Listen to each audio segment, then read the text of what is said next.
Yo, what up?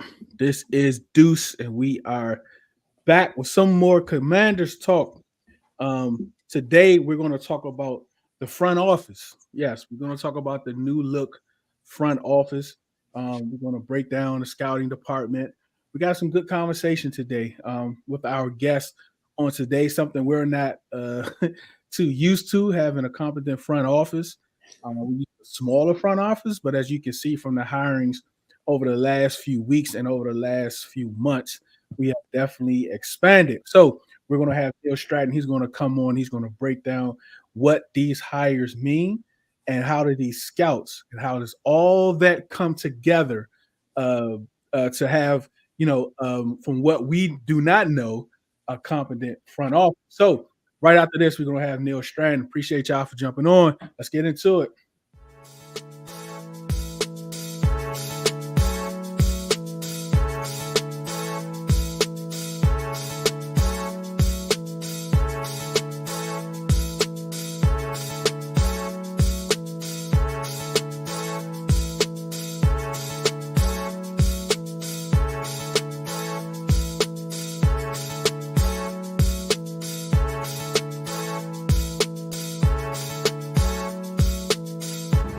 Shout out Redzone In the Lab podcast. Hey, what up, y'all? It's Benjamin St. Jude, DB for the Washington Commanders. I want to give a big shout out to Redzone In the Lab podcast. Welcome back to Redzone In the Lab podcast. I am Deuce, and joining us today inside the league, Neil Stratton is joining us today. How you doing today, Neil? Great, Deuce. Thanks for having me on, buddy. I'm good, man. I'm so glad that you can take some time to join us. But before we get into football, when I was kind of, trying, who is Neil Stratton? All of a sudden, a few weeks ago, we started seeing Neil posting things on Twitter about moves that we're making in the front office. And to be honest, a lot of times certain moves that's made, especially in the front office, we really don't know about it, right? It's, no one really kind of reports it. And it might not be by, on purpose, but just cause. But when you're posting all of these different hires to the community, like, wow, okay, cool. Because to be honest, Neil, over the last few years, we have been duped, right? We've been duped, right? And when everything comes out and all the trash is taken out, you hear about, having a high school cornerback and having someone that do this and do that. So now as Commander fans, we are very concerned and we're very we want to be in tune and when it comes to the front office and even all the way down to position coaches and things like that. Sure, naturally. But I did want to talk before we get into that. I want to just talk about a little bit about Neil, your journey and your background from a linebacker, right to an author, right to a scout, and all those different types of things, Neil. Yeah. Well, you asked who is Neil Stratton. That's a question a lot of people ask, quite frankly. And the answer is takes a little while. But just briefly, I did play at Navy briefly as a walk-on when I was playing Deuce. They were trying to talk us into moving down to FCS. I was maybe the worst player on the worst team in America the year I played, so don't have any illusions about me being some kind of hero or whatever. But we launched ITL in 2002. At the time, back in those days, that's when the idea of being a sports agent was kind of new. And Lee Steinberg was kind of at the top of his game, and a lot of people were making a big name for in-player representation. And I mean, back then, Jerry Maguire was on TV like 3 times a day, and it was a really sexy kind of profession, but no one really understood it. And so we tried to embrace that industry. I've never been an agent myself, but for the first 15 years, that really was kind of our exclusive bailiwick. But then about 5 to 10 years ago, really started to recognize the fact that no one was really focused on the scouting part of the industry. And quite frankly, it was pretty mysterious, but also sexy and something that people wanted to learn more about. So we started tracking the hiring and the firing, which typically takes place in May and June to some degree, about 5 years ago. And again, no one was really talking about it. You get to hear about the GM moves and the bigger jobs that are filled because those executives typically have agents and player representation. They go to the media and they say, hey, put my guy out there, give him some love. But at the lower levels, at the area scout level, the national scout level, especially the scouting assistant level, those guys are kind of the road warriors. They're the guys that got to make the donuts. They're the guys on the lower levels. they don't have a representation. They're not making a lot of money, and they really haven't been pre-selected as future GMs or anything like that yet. So we started trying to get into that area and kind of cover that part of the game, and found that no one else was. And so as we have slowly, I think, made a bit more of a name, it's become a much easier sell to reach out to someone who's been let go and say, listen, we know this is a bad day for you. We're not trying to bury you, but I would like to make sure that this did happen and put it out in a positive light and not try to take advantage of you or say you sucked or anything like that. Just put the best positive spin on it, but at the same time, be truthful and get the information out there. And by God's grace, we've been able to do that and develop a little bit of network and hopefully some recognition about this part of the industry, which can be messy, but at the same time is exciting, especially when you look at what Washington's done. And, I'm not a Commanders guy myself and don't follow the team that closely, but in my estimation, the team's really assembled an all-star team as far as the front office. And you wonder, how do you even say that? Why do you say that? What do you base that on? It's mainly the organizations that the people that are in place now have come from, and as well as the reputations they developed. And for a number of reasons, a lot of those guys do have good positive reputations. Mm-hmm. So, will a team always draft the best player? Everyone hits and misses. Yeah. But if you've got a good, thorough process and you follow that process and you repeat that process, more often than not, you're going to win rather than lose. And I think the Commanders have set themselves up in a place where they really are in position to win. And maybe the first time in a while for some long-suffering Commanders fans out there. Yes, we have been suffering for a very long time, but just like the book Moving the Chains and Scout Speak, just like you said, I had a guy on a few months like before the draft who kind of gave a perspective from a scout, the different scout, because I didn't know, like, they have this little network that they have these certain seminars and things like that they all go to. And so they have a bond and they all have information about all of the front office personnel that we know about. But like when it comes to scouts, right? And scouts, like we hear area scouts, we hear regional scouts. Like, can you just tell us, like, what is all that? Like, what does all that mean? Where do these guys live there? Like, do they fly there every game? Like, and what type of relationship do they have with these schools? Sure. Well, you have two kinds of scouts. You have pro scouts and college scouts. Those are your two divisions. The pro scouting department typically you're going to typically have about 20 scouts all told from the GM on down at each team, all 32 teams. That's on average. Then you've got pro scouts and college scouts. Your pro scouting department is going to be a lot smaller, usually 2 to 3 people. These are the people that are doing the advanced scouting on games, as well as identifying possible free agents to be signed in March, and also, more importantly, trying to find injury replacements. Maybe your left tackle blows out his knee on Sunday. You move up the backup tackle. Now you got to find someone to be the backup to the new starter. So you bring someone in. You may bring in 6 or 7 players on Tuesday, check them out, decide to sign one of them. The pro department is who goes out and identifies the possible candidates, looks at them, decides who to sign, and then kind of puts that guy out on the field. So that's kind of the pro department. They're a little bit less known. When you think of scouting, typically you think of a college scout.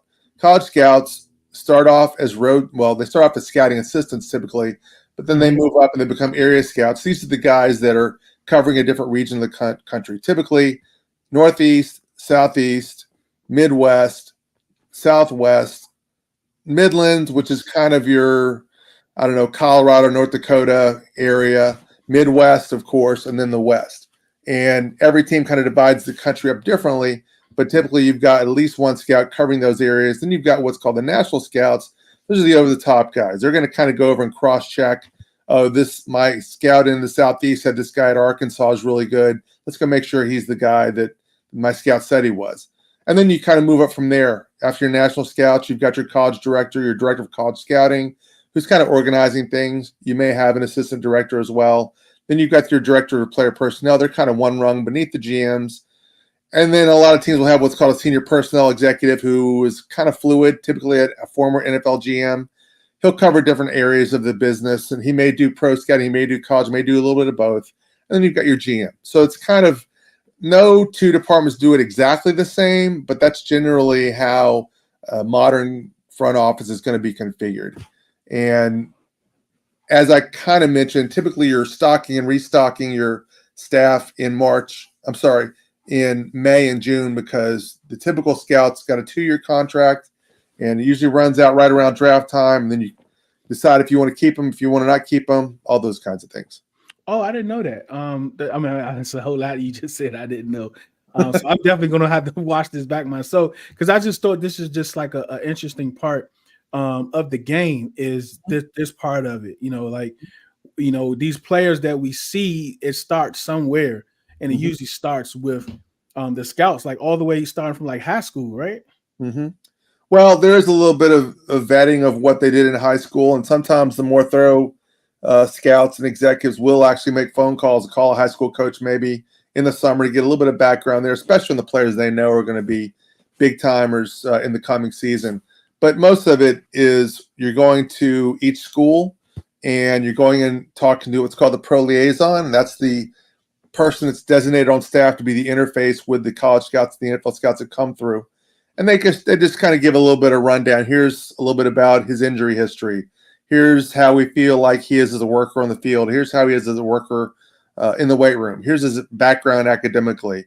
Here's where he came from. Here's a little bit about his family history. They really get in deep on those players, and they kind of run through however many of the prospects they have at each team.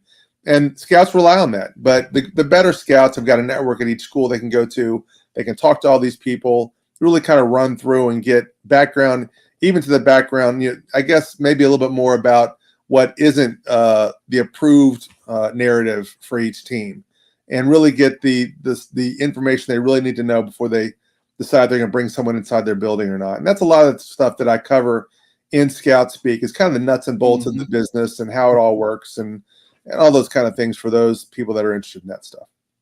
And when it comes to the weight, right, of the scouts, like the work that they put in, how much weight does it actually carry? Because us as, casual fans, the owner made the pick, or the GM made the pick, the head coach wanted this guy, and I know it probably varies, but what's kind of like the general means of the weight of the scouts in the actual war room?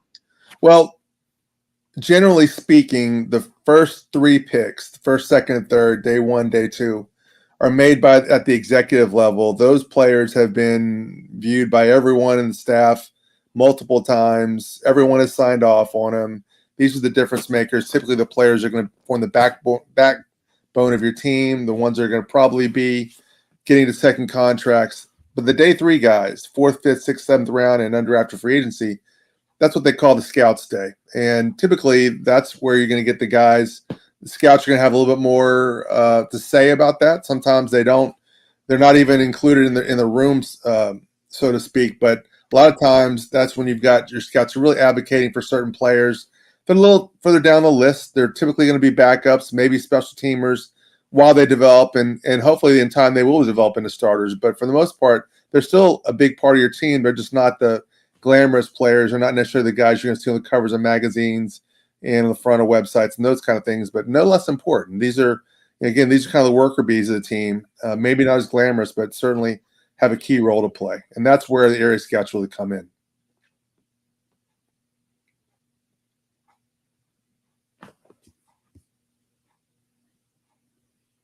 Deuce, I lost you, man. I can't hear you. Yeah, sorry about that. I was in the mute button. So it's really important for those area scouts, to have good relationships with the people at headquarters. Like how often are they meeting throughout the year? Because we know they're extremely busy, from January to the draft or so forth. But when the actual season is going over, I guess the GM say, okay, this is the team I've given you, Dan Quinn. Now you go work, and I'm gonna start working on next year. Like how does that process? Like how often do they meet and discuss, or how far do they go into next year? Well, your college director is going to more or less talk to his guys and say, listen, I mean, even now, they've got a perception of what the Commanders have a perception of what they need for 2025.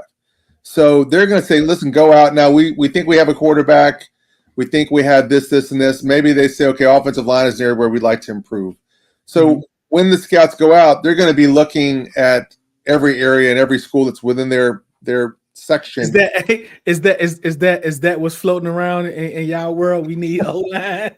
Well, maybe. I mean, they've addressed it in free agency, and I don't think that they've ignored it per se. But if you look, I mean, I would say running back probably is an area, and maybe the secondary, notwithstanding the fact that they invested first rounder in it last year. All of those are possibilities. But you're typically going to have some idea what you're looking for and what style of offense and defense you're going to play. So, you're looking for those characteristics, those kinds of traits with your scouts. And so, the director will kind of say, okay, listen, this is kind of where we're going. And then you give the scouts kind of some level of independence to decide where they're going to go, when they're going to be there, how many times they're going to visit. The better scouts will try to visit a bigger school that's got a lot of prospects twice, early in the season and late in the season. You've got guys that may not be healthy early in the season. You want to see them play in the second part of the season. Maybe they're new to the position. You want to see if they've developed. There are other times, when you want to see guys that are early in the season versus later in the season when they're fresh early. Maybe they're sore. Maybe they're hurt. Maybe they're nursing an ankle or a shoulder or whatever in the second half of the season. But you want to get a perspective on everyone. You don't want to just see them once and maybe see them at their best or see them at their very worst. So you try to get across your region in a way that benefits you. And the more senior veteran kind of evaluators know the best ways to get it out and get around and do all those things. And I think given the fact that the Commanders have assembled so many upper level people, especially from respected programs, I think it's going to help them as they continue to assemble their road kind of guys. One benefit, I think, is they brought in there are two scouting services that kind of do advanced work for the NFL. They're called Blesto and National Football Scouting. And the Commanders happen to bring in the former head of Blesto as their new Southeast scout. I think it's really interesting because that guy has had a lot of experience with a lot of teams and a lot of perspectives and has spoken to a lot of schools. And I think he's going to go in, even though this first year as an area scout, he's going to go in with a lot more seasoning and experience maybe than what you would normally expect from a rookie scout. And so I think that's going to be beneficial. And one good example of how Adam Peters has gone about assembling his staff and really building it out and deciding where he wants to go and where all the chess pieces fit, so to speak. Interesting. What's going on? Radar, Commish. Everyone saying what up? What's up? What's going on? Neil, Glenn, Deron, Hey, Commish. Mitch, everybody, Belante, everybody else that's here to have a comment. So Commish just had a question about rounds 4 through 6, and just from Adam Peters and what we know, when we found that he was one of the hottest on the market, like he's the 4 through 6 guru, like the 4 through 6 guru.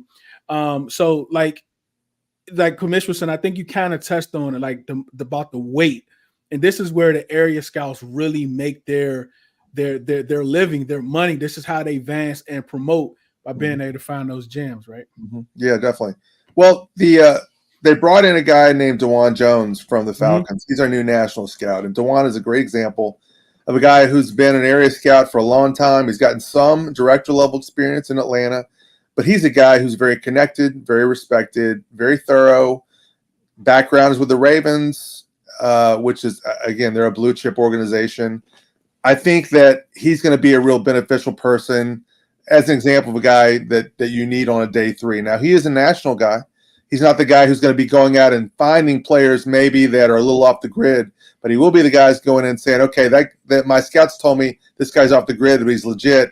I'm going to decide if he is or if he isn't. And having a guy like DeJuan there is really beneficial when you're a guy like Peters who's still trying to, kind of build everything and get some momentum going.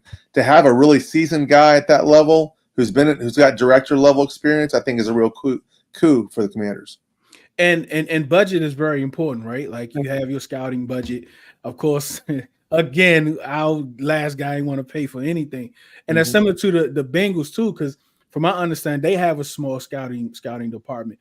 But to your knowledge, is there some sort of a correlation between success and the amount of money you're willing to spend in the scouting department? I think there is. The Ravens are probably, again, I keep going back to the Ravens, but because Washington's drawn so heavily on them, I think it's relevant.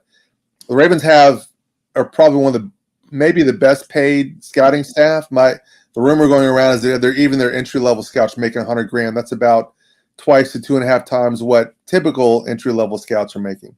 But the results, you see in the results and how they're able to build their team and maintain and stay successful year after year. I think the Niners have, and again, it's really hard to get exact salary dimensions for each team, but I think the Niners pay pretty well too. And again, I'm sure Martin Mayhew could easily have gone back to San Francisco had he wanted to, but I think Adam Peters really, again, had a big score by keeping him there. You don't see a GM very often move over and kind of take a less senior position, but they've got a chemistry there and kind of a kinship from back and working with the Niners, and I think that's going to be really beneficial for them. But so to address, is there a correlation between pay and quality? I think generally speaking there is.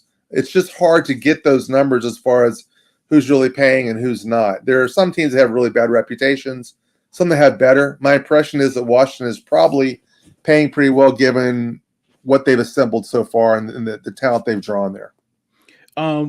When it comes to those smaller schools, HBCU schools that don't get a lot of airtime, we're not going to see them at the combine, different things like that.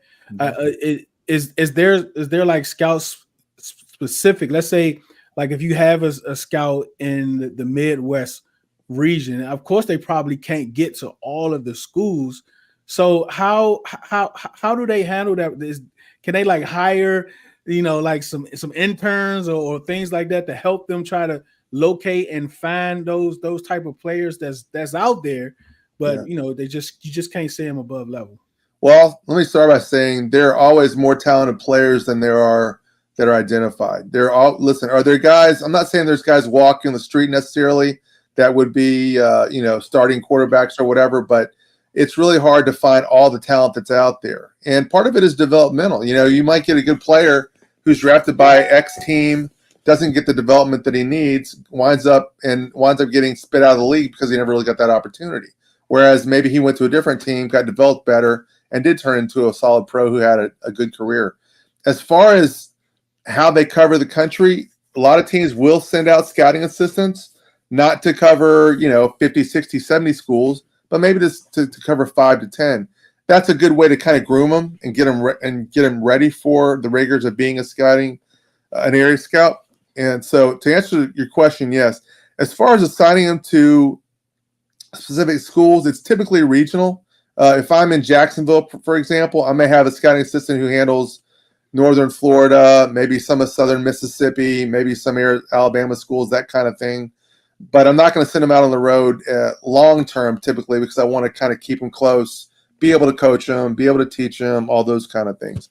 Yeah, as far as finding kids that are kind of diamonds in the rough and maybe that are at out of the way conferences, I can tell you the HBCU schools, I think, still get a lot of respect. Sometimes the difficulty is, like all FCS schools, they're getting picked apart in the portal. That's just the way it is now. And I don't want to bore the listeners too much or go into too much detail, but we got a 2-tier system of recruiting now, and the bigger schools are eating off of what the mid-majors and the FCS schools and what have you, the talent that they're producing, and they're bringing those guys up. And so you're seeing it with the smaller schools. They're struggling because they're almost like farm teams rather than teams in their own right. So it's a difficult thing, but there still is a lot of talent. For example, in the SWAC, the MEAC, a lot of those conferences that have always been respected. These are the kind of conferences that have produced Steve McNair, Walter Payton, Jerry Rice. Go right down the list. And I don't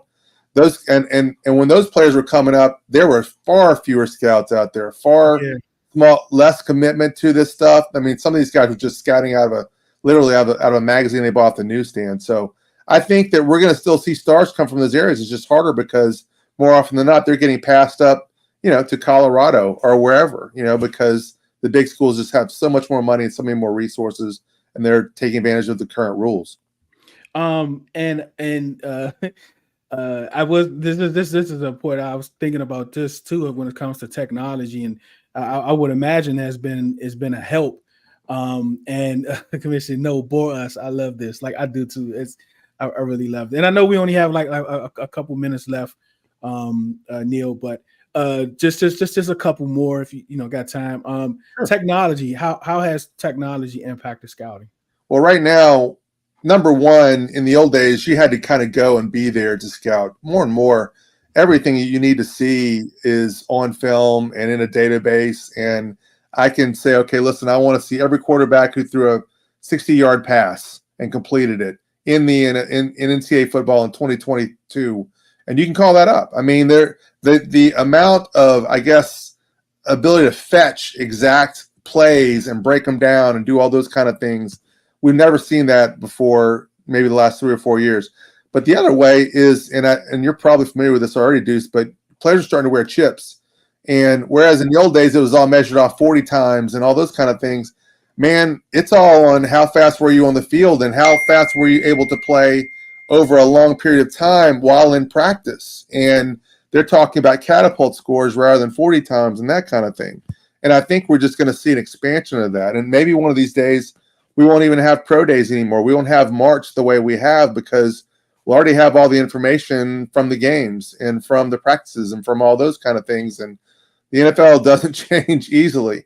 But I think that that's where you're seeing it really is you're going a lot more off of game speed and practice speed and what's happening there rather than a pro day setting where you're going to come in, train for eight weeks, and then come in and run through these drills that so we can kind of compare apples to apples as far as the times we've always recorded for more successful players and that kind of thing.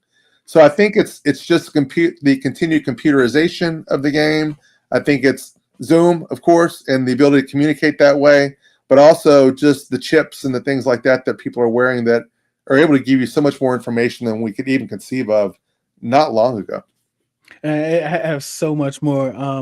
But we're gonna but Neil, when it comes to the hires that we have or that we've already had, outside of the two that you named that I know I didn't know anything about them, and I'm definitely going to clip that and share with those that wasn't. But is there anyone on the staff, a couple of people that that you're like, what, these guys are going to be great for the team? Sure. Well, David Blackburn is someone who's really very, very talented. Mm-hmm. Director of college scouting with the Ravens. People don't leave there very often. Now he's a DPP for Washington. I think he's got a bright future. We have something called the BART list. For the last 3 years, we have allowed scouts to vote on the best in the business. The first year we did this in 2021, Dave was one of our first winners. So that speaks for himself. I think he's got a lot going for him. But I think at the end of the day, you got to look at the programs, the teams, the organizations they're drawing from. The Lions had the best draft in the NFL in 2023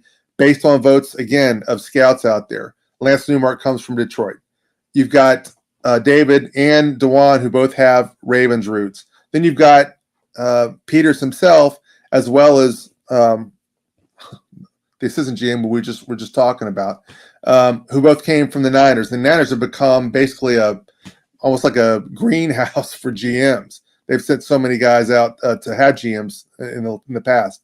So because they're drawing from programs like that, I think there's a lot of reason for optimism in Washington. And I really credit Harris as well for making that kind of commitment. Those people didn't come there for free, and they must be getting, at the very least, competitive salaries and maybe even lucrative ones to be able to come and start over in Washington and help them build there. So I think the future is bright. I think that the off-the-field stuff has really been addressed and taken care of in the last, 3-4 weeks. And if I'm a Commanders fan, I got to be optimistic. Yeah, great. Thank you so much for joining us, Neil, and everyone that is listening. That you're listening now, and if you're in the comments, I just want you to type in the comments someone that Neil mentioned from the Commanders team that he's looking forward to do big things, and we're going to select one or two of you, and we're going to send you Moving the Chains and Scout Speak book from Neil Stratton. He is the author of that book, and I'm going to get one myself, Neil. But again, thank you so much for joining, and let us know how we can follow you, your writings from just to tell us everything. And we also going to have it down in the descriptions. Yeah, just make sure you follow me on Twitter. If you're on Twitter, @Inside the League, that's where you can find out about our podcast, our newsletter that comes out on Fridays, as well as my blog. And then, of course, the mothership is InsideTheLeague.com for those who are a little even more serious about things. But, Deuce, I really appreciate you having me on. I love to talk about scouting. It's always fun to kind of talk about the inner workings of this stuff and the game behind the game. Most definitely, and I'm definitely going to contact you again on Twitter because we didn't even get into the rest of the commanding staff and those descriptions, Neil. So definitely we will be reaching out again. And again, thank you so much for joining us. Sounds good, buddy. All right, goodbye. Have a good day. You too. All right, everybody. Don't forget, put it in the chats. We're going to get us a couple books. We're going to send them to you, those that are in the chats. You can either comment here or if you're joining after the show, you can put it in the comments of the YouTube. Make sure you hit that like button. Please hit that like button, turn notifications on. But this was a lot of information. This was a lot of information. And this is the part of the game that we don't tap into that much because we don't know about it. And we don't tap into it because we don't know about it. And we're not comfortable with things we don't know about. We don't really know where to start, right? We really don't know what type of questions to ask. So when you have someone that talks about it and they pop up on the timeline, I was right there. I was like, I need to contact him to see if we would join the pod to come and talk to us about scouts because they mean so much to our team. Like a lot of times we put so much pressure and we give so much blame to the head coach, to the GMs, to the assistant GMs, to the vice president of football ops. We give all of that, but this stuff is deeper than that. It's so much deeper than that. And what Neil came in and told us how far and how deep this actually goes to the people that we never really even hear about. And it is a very lucrative job depending on what, franchise you're working for, but they're all different. He talked about the Ravens a lot. He talked about San Fran.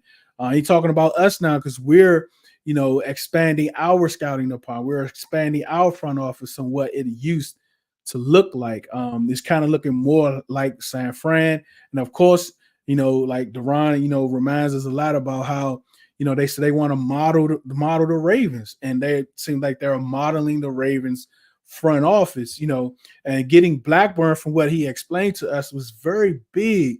It's very big. And from what he talked about is when you're looking at it as a magnitude and how it affects us, it's kind of like the AP hire.